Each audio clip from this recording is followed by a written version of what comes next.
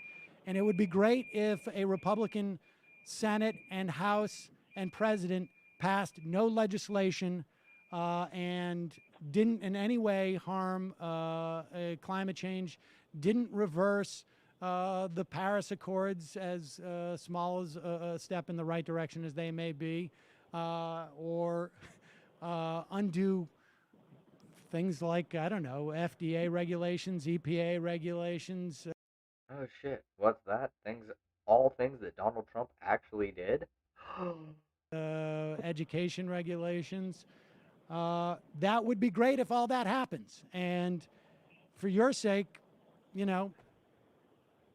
I hope you're right that all those things do happen. And he was completely fucking wrong. Sam was right. He even called the 3 fucking justices. 3. Yeah, you see it. 3. 3 justices. And I hope you're right I hope I'm right too. I'm not. Hey, again, I'm not saying. I'm saying I'm taking a calculated risk. And when the choices are Hillary and Donald Trump, this is. I'm not. No. Your calculated risk is awful.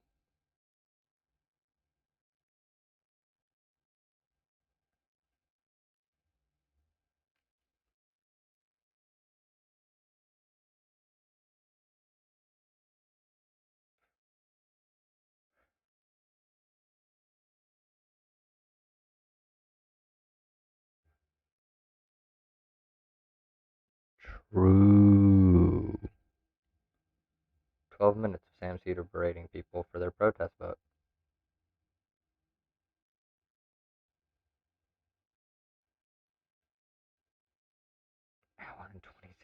minutes. How did this even show up? I get these two.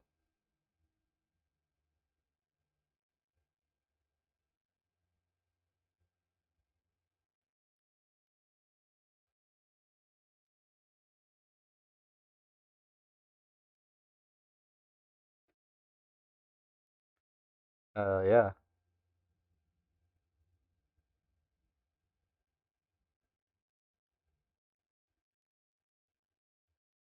What? Okay, 5 minutes, and then we're gonna take a break. We're gonna go over this. I have to see this pathetic display.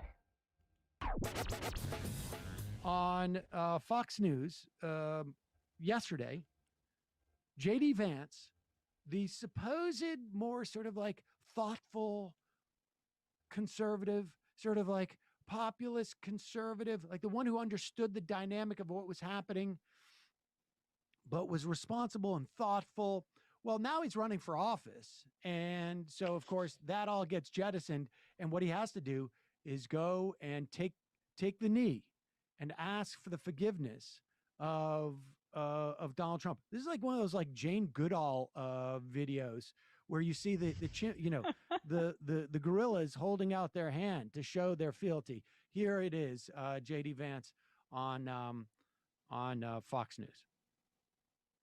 You met with former President Trump earlier this year. It's a coveted endorsement in these primaries for sure. And as you know, there are reports out there that say that you have these deleted tweets that come from 2016 where you heavily criticized the president, that you were voting for somebody else. One, can you confirm for us that those were in fact your tweets and that you did in fact delete them? And if so, what's changed? Sure. Well, like a lot of people, I criticized Trump back in 2016, and I'd ask folks not to judge me based on what I said in 2016, because I've been very open about the fact that I did say those critical things, and I regret them, and I regret being wrong about the guy. I think that he was a good president. I think he made a lot of good decisions for people, and I think he took a lot of flack. And as you probably appreciate, Alicia, you know, I've taken a lot of flack myself over the last few years for standing up for the president's voters, but also standing up for the agenda. And I think that's the most important thing is not what you said 5 years ago, but whether you're willing to stand up and take the heat and take the hits for actually defending the interests of the American people, because that's what this business of politics should be all about. Fucking nope. No, I mean, I'm sorry. I criticized you, Trump. I'm sorry. I'm sorry. Please forgive me. Please change my diaper. I'm sorry. Are you concerned that this is going to become a gift to some of your primary challengers? Yes. Oh, I'm sure they'll use it against me. And of course, I think they have baggage of their own when it comes to President Trump and when it comes to other issues. But I think my advantage in this race is that we're talking and I'm talking about real issues. That's the most important thing. Not to the Republican primary voter. It's not. Sad. Very, very sad. The bootlicker, Jesus. The idea of taking the heat and taking the hits. Here's a question that I would ask. Well, then why did you delete them?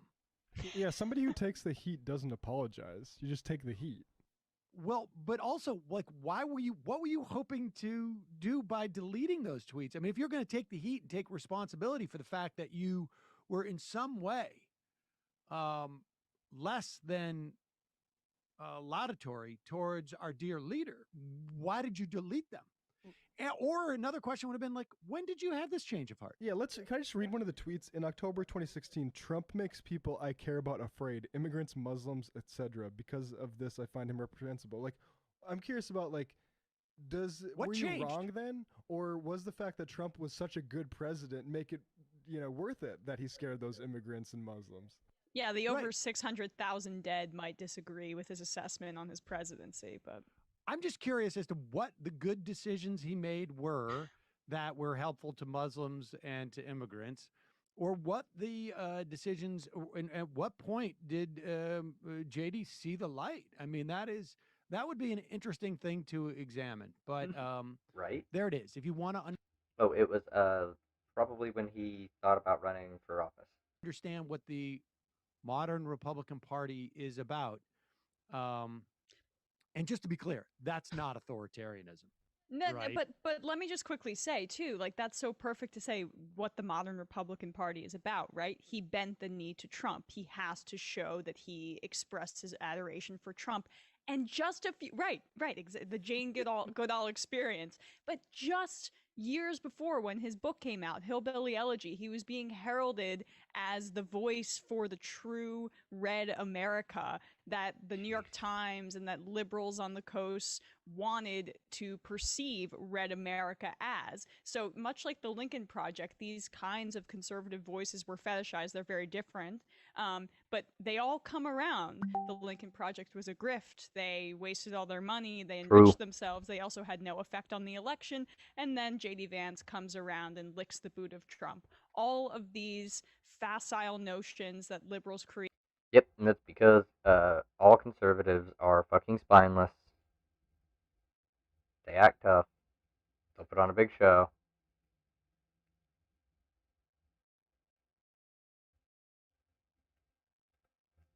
Yeah, you want to talk about a fucking cult. This is also true. Oh, hey, I've seen that video.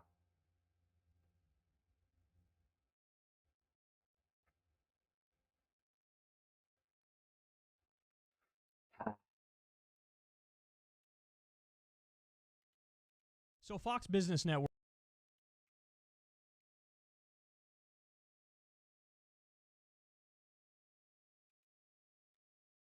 Trump files class action lawsuits against tech giants. Okay, I don't need to watch. Like, the headline tells me everything I need to know. That you get this 24 fucking seconds.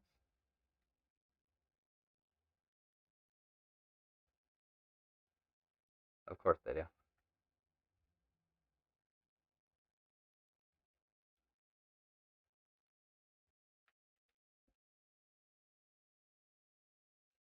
So, yeah, I was watching Bosch earlier, and people were trying to cancel him over saying that the U.S. should not leave without an exit strategy, like a legitimate actual exit strategy.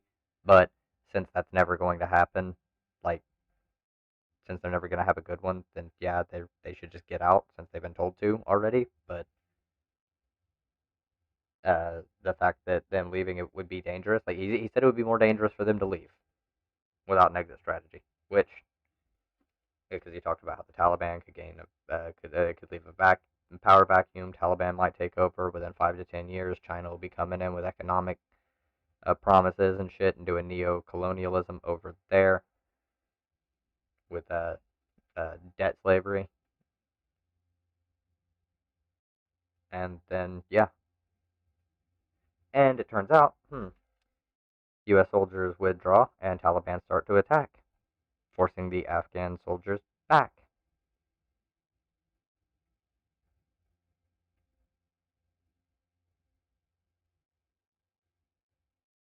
Happens.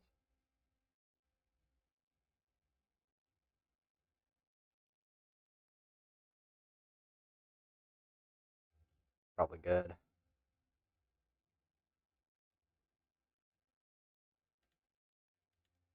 Important. Thank you, David. We're going to go over this when I come back. We're going to watch both of these and go over them.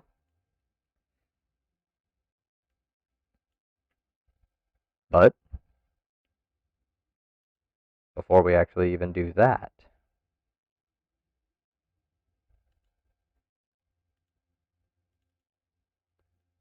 I want to play Destiny. It's 7:21. I've got until like 9 o'clock ish. I want to play some Destiny.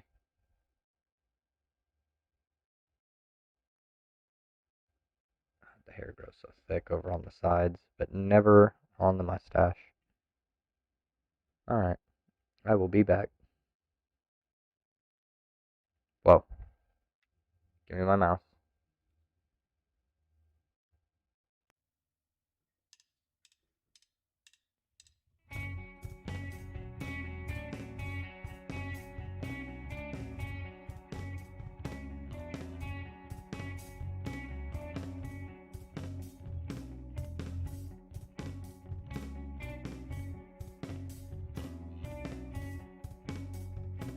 The kid's too smart to ever learn.